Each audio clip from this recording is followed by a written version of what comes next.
Good morning. ఒక్కరోజు ఒక్కొక్క మంచి మాట కానీ మంచి విషయం కానీ నేర్చుకుందాము అని అనిపిస్తుంది. అలాగే ఒక్కొక్కసారి మనం నేర్చుకున్న విషయాలను ఇంకోటితో పంచుకుందాం అనిపిస్తుంది. ఇవాళ నేనేమనుకున్నానంటే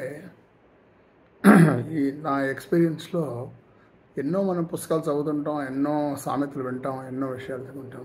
అవి మన జీవితంలో ఎప్పుడైతే అవి మనకి అనుభవంలో ఎదురవుతాయో, ఒకసారి కాదు ప్రతిసారి ఎదురవుతాయో, అప్పుడు అనిపిస్తుంది వాళ్ళు కరెక్ట్గా చెప్పారే అనిపిస్తుంది.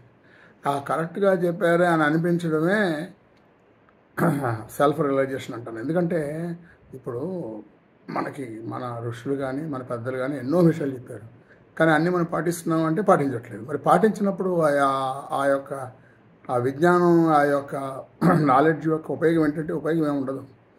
ఏదైతే మనం అనుసరిస్తామో, ఏదైతే మనం పాటిస్తామో అదే సత్యం వద ధర్మాంచర అన్నారు.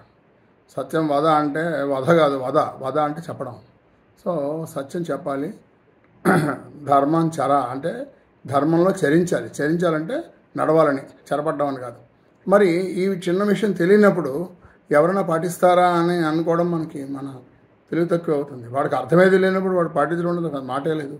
సో నాకు ఇవాళ మనతో తెచ్చుకుందాం ఏంటంటే, చాలాసార్లు సినిమాల్లో పట్ల ఉన్నాం, జో హోతాయే మంజూరే ఖుదా హోతాహే అని. ఏంట్రా ఇట్లా చెప్తున్నారు వాళ్ళు అంటే, భగవంతుడు ఏమనుకుంటే అదే జరుగుతుంది అని. మరి మనం ఏమనుకున్నాం, యద్భావం తద్భవతి అన్నాం. అంటే అర్థం ఏంటి, ఏది అనుకుంటే అది జరుగుతుందని. ఏది అనుకుంటే జరుగుతుందంటే అది మన ప్రకారం జరుగుతుందని. జో హోతాయే అదేంటది ఖుదా అంటే దేవుడు ఏం తలుచుకుంటే అది అవుతుందని వాళ్ళది. అంటే హిందీలో మనం నేర్చుకున్నది ఏంటి, అది ఏది అవ్వాలో అదే అవుతుంది. ఏది అవ్వాలో అదే అవుతుందంటే మరి నువ్వు యద్భావం తద్భవతి ఎలాగ దాన్ని నీవు నిరూపిస్తావు అంటే అది ఎక్స్పీరియన్స్ అని తెలుస్తుంది. కారణం ఏంటంటే మన ప్రయత్నం లేకుండా ఏ పని అవ్వదు. అందువల్ల గాలిలో దీపం పెట్టి నీదే భారం దేవుడా అనేవాళ్ళని నేను వాళ్ళకు నమస్కారం పెడతాను దేవుడి కంటే ముందు. ఎందుకంటే వాళ్ళు ఏ పని చేయదలుచుకోలేదు, గాల్లో దీపం పెట్టి దేవుడి మీద ఆధారపడుతున్నారని. దేవుడు చేస్తాడో చేయడానికి పాయింట్ కాదు అసలు, నువ్వు ఎందుకు చేయట్లేదు నీ డ్యూటీ అన్నది మెయిన్ పాయింట్. అందువల్ల లేజీ పీపుల్ వాడు చెప్పింది కరెక్టే. ఒక కర్రను తీసుకెళ్ళి నీళ్ళలో పడేస్తే కొట్టుకుపోతుంది. నువ్వు కర్రలా ఉంటావా, అదే ఒక పాముని లేకపోతే ఒక పిల్లవాడిని పడేస్తే ఈదుకుంటూ బయటకు వస్తాడు. నువ్వు అలా ఈదుకుంటూ బయట రావాలా, కర్రలాగా అలా పడుకుని ఉండాలా అంటే సర్వస్వ శరణాగతి అన్నారు. అదేంటంటే నువ్వేం పని చేయక్కర్లేదని కాదు. ఆ సర్వస్వ శరణాగతి చేయాల్సింది ఏంటి తెలుసా, మనం చేసిన యొక్క కర్మ యొక్క ఫలితం.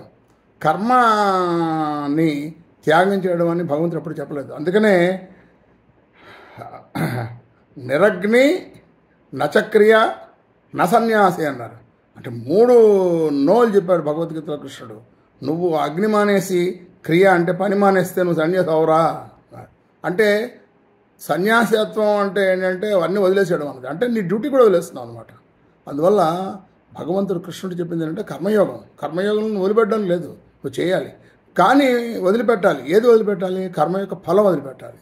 అందువల్ల మంజూరే ఖుజా హోతా హై లేకిన్ తో తుమ్ క్యా కియా హై అంటే నువ్వేం చేసావు అన్నది పాయింట్. రెండోది ఏంటంటే యద్భావం తద్భవతి.